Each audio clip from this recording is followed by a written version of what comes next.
In the last video, we've seen how to rewrite a general cubic equation of the form ax to the third plus bx to the second plus cx plus d is equal to 0 in the form, I can't scroll, right, in the form y to the third plus jy plus k is equal to 0. And we did that by using a clever substitution, if you want to call it that, a clever substitution which eliminated our second power. But we kind of got stuck there. Now we have to solve this equation, and once again we use an identity which is kind of tricky to you know come up with this, but it works. Once you know how it works, it's kind of an elegant thing. So what kind of identity is this? And let me write it down. We know from the binomials that if I take some what variables haven't we used, like some m plus some n to the third power, I get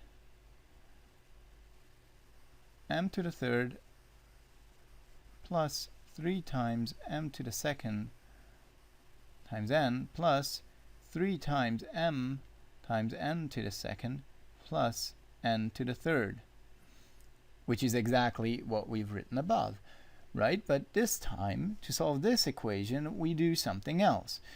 We do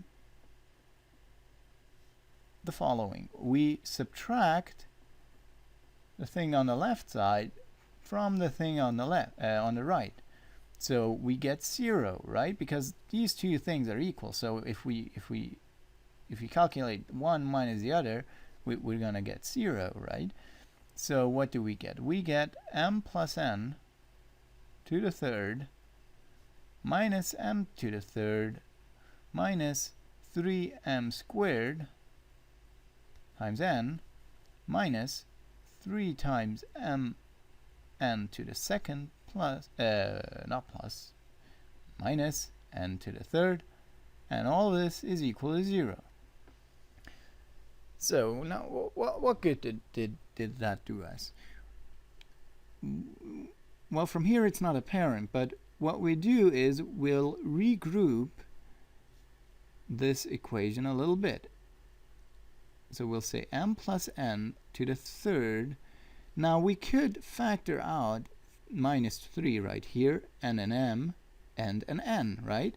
So we'd get negative 3m times n times, what are we left with? Well, an m plus, right, because we factor out the negative one, plus n.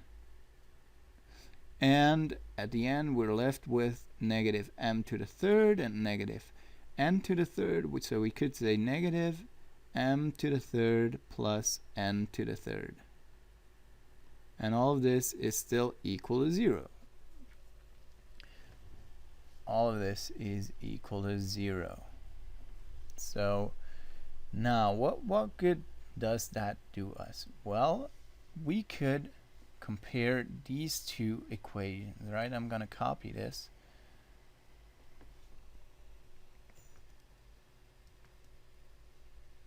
And we're gonna put it right there. So how are these two equations similar? Well, you could say this kind of looks like this, and this kind of looks like this, right? Because we have here something to the third power, we have here something to the third power, and then here the same thing, but just on its own, you know? So if we said that these two things are equal, we could also say that these two things are equal, right? We could say j is equal to negative 3m times n, and we could say k is equal to negative m to the third plus n to the third, right? So let's do that. Let's say j is equal to is equal to m plus n, I'm sorry, j is equal to, not to get confused here, negative 3am. Negative 3mn, not an. I'm getting confused here. And now, before we go on, we wanna solve this for m or n. So we're just gonna do that right up here. We could say that m is equal to j over negative 3n, right? These are equivalent statements, and we could say k is equal to negative m to the third plus n to the third, like this. So now we can plug in m right into this equation and we can solve for n. So let's do that. So let's plug this in here. We can say that k is equal to, and let's just minus, and then we have j over negative 3n, all of this to the third power, plus n to the third. So now we can multiply this out. That will be j to the third over 3n. So we get j to the third. It's still a negative. So negative times negative, it becomes a positive. So we have over 3 to the third is 27 times n to the third. And then we have negative, because we factor that one in, negative n to the third is equal to k. Alright, so let's multiply all of this by 27 n to the third. So what do we get? We get 27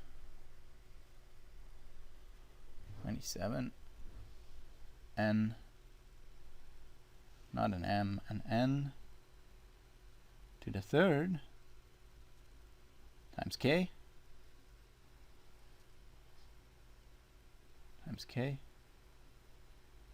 is equal to j to the third minus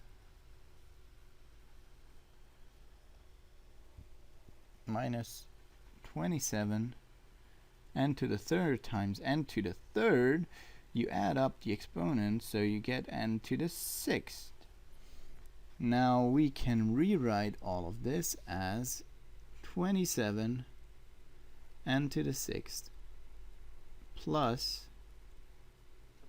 27 n to the third times k minus j to the third, and we're left with 0 on this end. Now we're almost done, right? Because this looks pretty solvable, right? We have our constants here. We have an n to the sixth and an n to the third, so we could just do a simple substitution where what letter haven't we used yet? M, and let's say we'll use P. So P, and that's a little dark. Let's use green. P is equal to n to the third. So P squared will be equal to n to the sixth. So we can rewrite this equation right here. We can rewrite this as 27 P squared plus 27 P times k minus j to the third. Now we know how to solve this. This is a quadratic equation, right? we have our p squared and our p, and the rest are constants. So if you wanted to use the quadratic extension, I think it's called, or if you could use your formula minus b plus minus the square root of b squared minus 4ac over 2a. So you could plug in, negative b would be negative 27k plus minus, well, let's actually do this. Let's just plug in the value. So we have negative 27k plus minus the square root of b squared, which is 27k squared minus 4 times 27, and then times j to the third, and that becomes a plus j to the third. All of this we take the square root of, and we divide that by 2 times 27, and we'd get our p, right? P is equal to this. And notice that this, in a general case, gives you two solutions.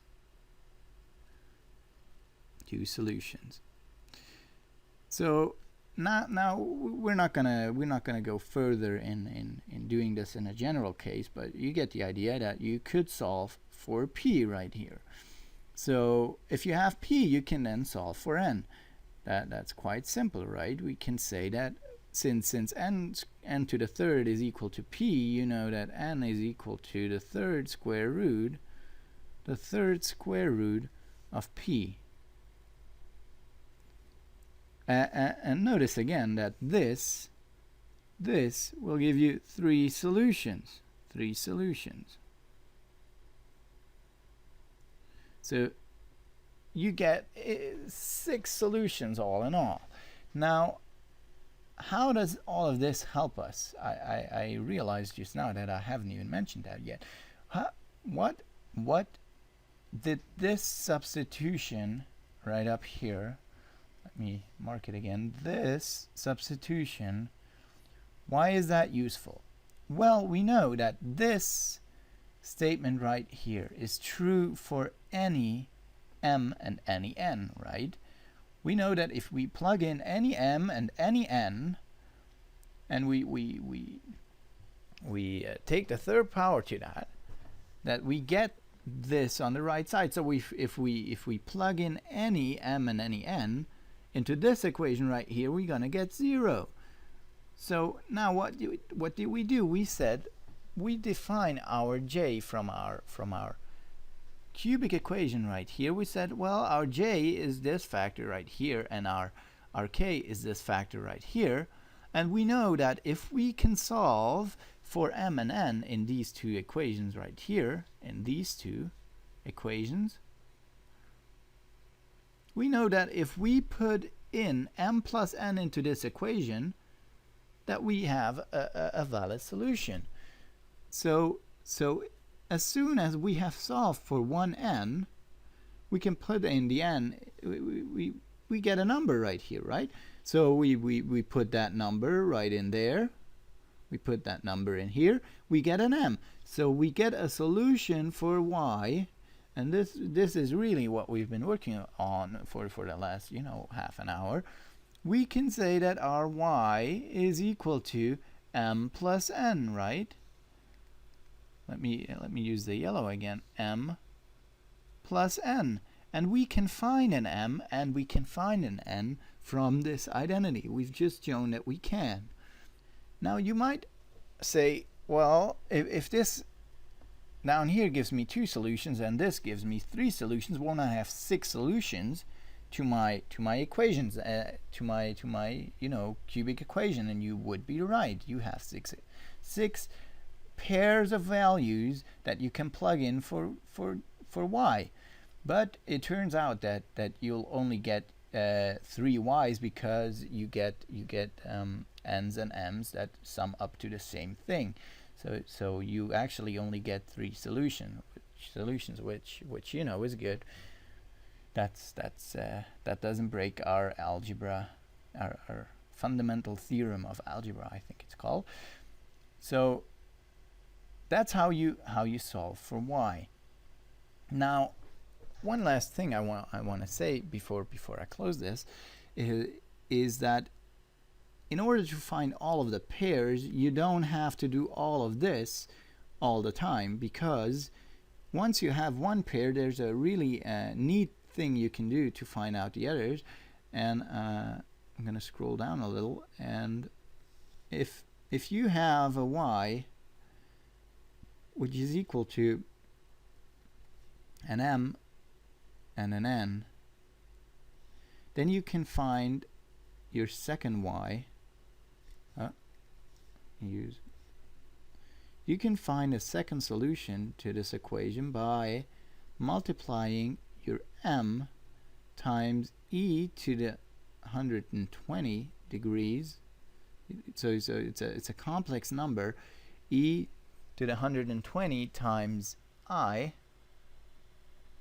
plus n times e to the 120 times I. This to the power of 2, right? Like this.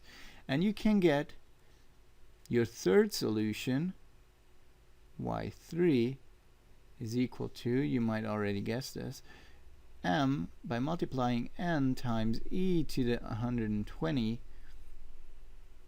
times I'm using degrees here, but you could do this in radians. So to the second plus n times e to the 120 times I.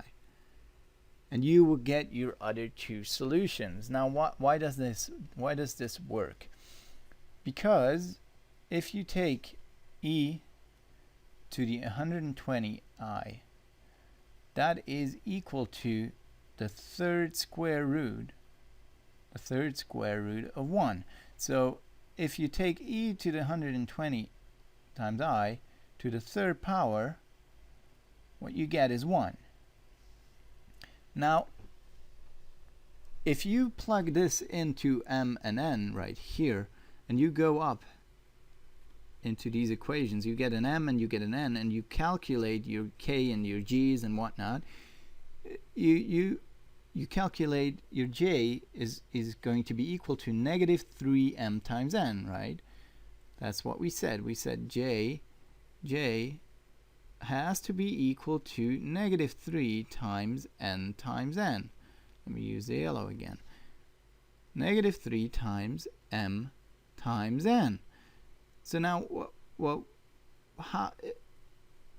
we're saying with these two other solutions is that this equation still has to be valid. Well, is it still valid? Let's try it out. We're just going to put in, well, m times e to the 120 times I. So we have right here, we're going to have negative 3 times m times m, I want the yellow color, times m times, I don't get my color now, times m times e to the times, what is happening, times e to the 120 times I. We're just going to take this solution right here, we're going to put it in there. So m to the 120 times I, and then we're going to multiply this by n times e to the 120 times I to the second. Now what do we get? We get negative 3 m n e to the 120 times I to the third. Now, what is this equal to? Well, we just said that is equal to 1. So this is still equal to negative 3 m n. equivalently, you can do this to the other solution, to the other equation that has to be correct, that has to be true.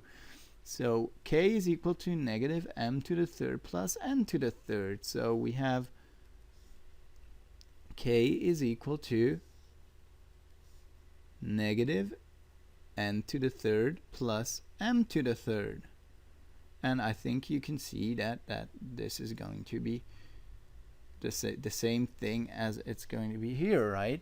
Because you plug in the n, you get n to the e to the 120 times I to the second power, so you're gonna get an e to the 120 times I to the sixth, which is just equal to e to the 120 times I to the third times e to the 120 times I to the third. And this is going to be 1 and this is going to be 1, so you basically just added a bunch of 1s here times a bunch of 1s, so you're still left with n to the third, and with m to the third is exactly the same. You take e to the 120 times I to the third, and we know that this is going to be 1. So if you know how to multiply complex numbers, then you can calculate from your first solution that you get, you can calculate the second and the third one.